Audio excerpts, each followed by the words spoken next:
Hey guys, today I want to take a look at Rayman 3D, which would actually make more sense being Hoodlum Havoc, but this is actually Rayman 2, and it is the 3DS port of the game.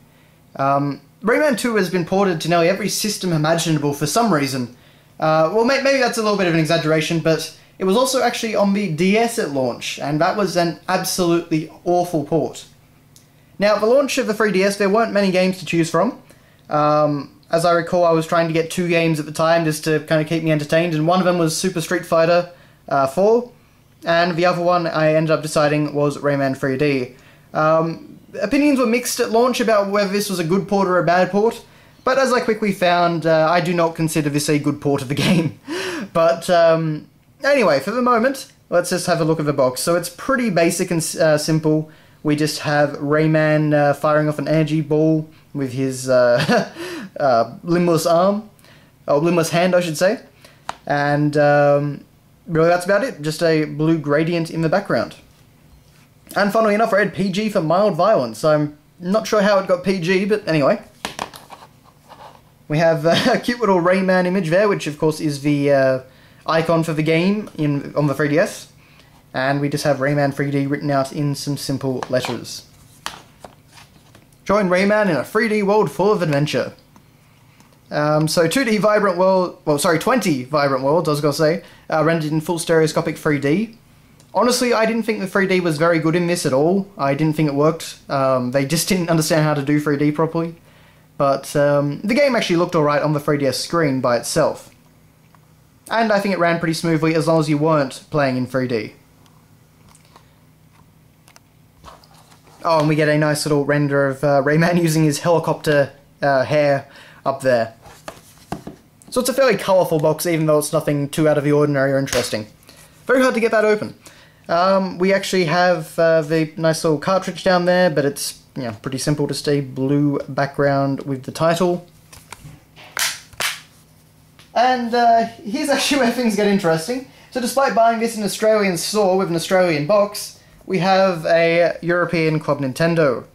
And this actually did work, funnily enough, on the Australian Club Nintendo site. Most European ones don't. But for certain Ubisoft games at launch, they actually did.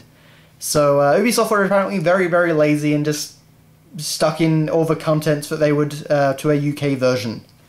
So, yes. And here we have our manual.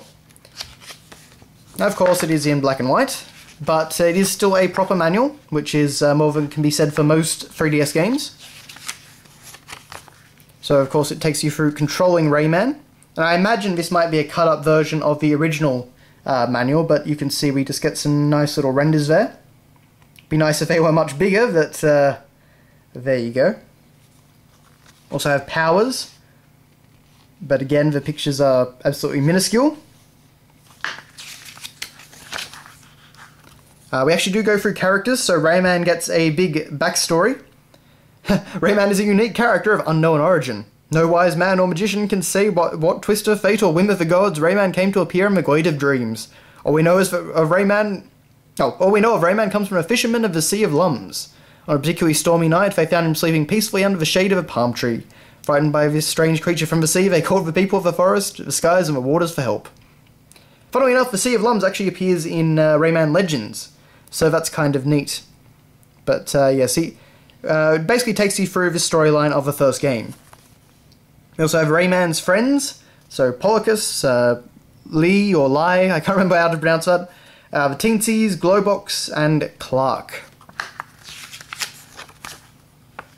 And of course we have Murphy, who appears quite often now, Carmen the Whale, and Sam.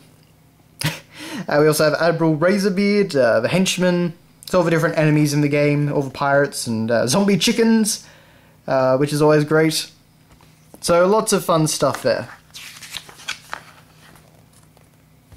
Goes through game screens, weapons and objects.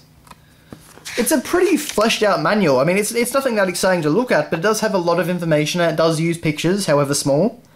So for a 3DS manual that only came out a few years ago now, this is actually pretty good. This is only 2011, funnily enough. But yes, I'm not sure what the white strip there is, but there you go. Oh, this was actually printed in Australia, though. The manual was printed in Australia. Very odd how they do things. But that is your look at Rayman 3D on Nintendo 3DS. As I say, not what I would consider a great port of the game. I would definitely recommend picking it up on a console that it was originally released on. Maybe the Dreamcast version, I think. Or, I don't know. There was differences between every version of the game. It's very hard to keep track of them all. But yes, I would definitely not recommend it on 3DS. So thanks for watching, guys, and I will see you next time.